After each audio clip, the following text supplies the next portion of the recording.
अपने चिंतन को संभालना है। हमारे जीवन में कई घटनाएं ऐसी घटती हैं जिनमें हमारे चिंतन में विक्षेप पड़ता है। कभी हमारे द्वारा ऐसी चेष्टा हो जाना, कभी दूसरे के द्वारा ऐसी चेष्टा हो जाना, कभी एक माहौल में ऐसी चेष्टा बन जाना जो भगवत चिंतन छुड़ाए। हमको अपने भगवत चिंतन को बचाना है।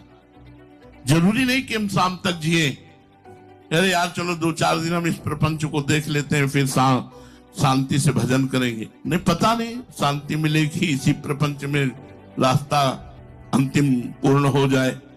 हमको हर समय भजन देखना है। हमारी बात को समझ लो, यहां कोई न बुरा है न कोई अच्छा है। एकमात्र भगवान 3 गुणों की माया को अपने पर्दा डालकर लीला कर रहे हैं। तुम अगर इस बात में पड़ोगे कौन अच्छा है कौन बुरा है, तो पूरा जीवन बर्बाद हो जाएगा। तुम्हें तो सबको प्रणाम करके बस अपने भजन को बचाना है। इतनी बार कहा गया है कि जहां कहीं किसी की दोष दर्शन वृत्ति हो वहां प्रणाम करो। अगर कोई किसी की निंदा कर रहा है तो कान में अंगुली डालो, राधा राधा कहते हुए भाग पड़ो वहां से। मत सुनो किसी की निंदा।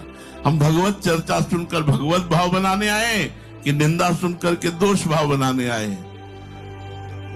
अगर हम सांसारिकता को अपने दिमाग में भरेंगे तो हमारा चिंतन छूट जाएगा। हमारा चिंतन बचना चाहिए।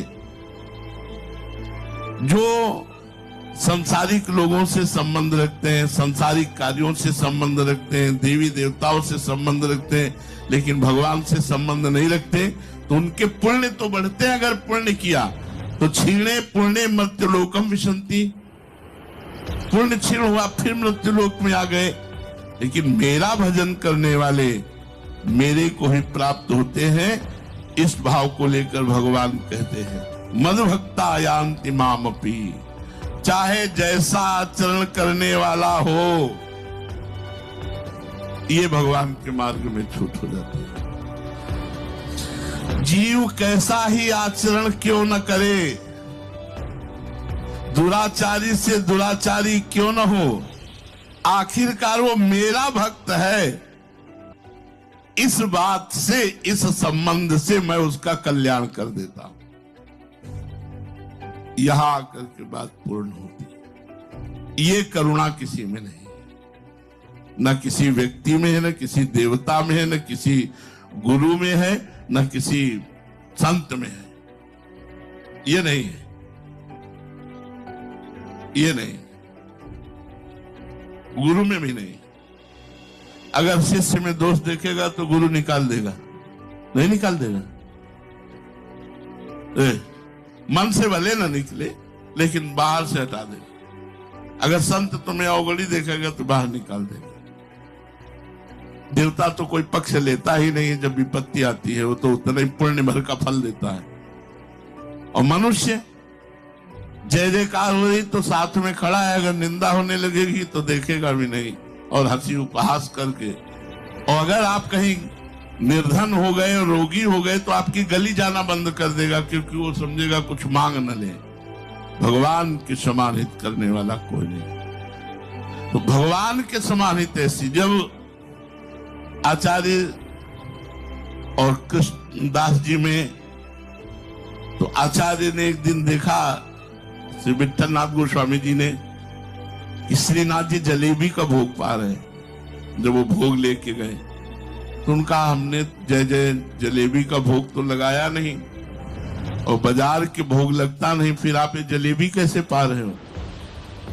तो बड़े मुस्कुराते हुए कहा, कृष्णदास जो है ना, उन्होंने मानसिक भोग लगाया। एक जगह जलेबी बन रही थी तो देखा, वो ये गरम गरम जलेबी तो श्रीनाथ जी पाते थे, कितना अच्छा। तो पहुंच गई भाव। तो बोले वो कृष्ण, तो उनका कृष्णदास को तो हमने त्याग दिया है।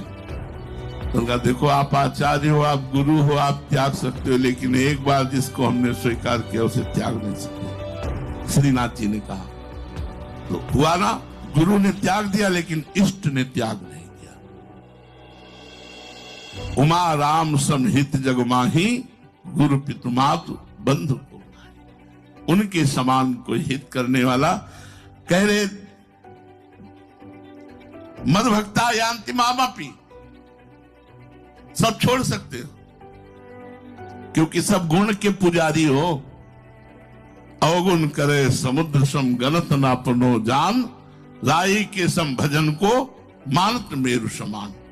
समुद्र के समान अपराध बन जाए तो भी लालडी जो मानती नहीं कि अपराध बना। इसीलिए उमा राम स्वभाव जे जाना, ताई भजन तज भावना।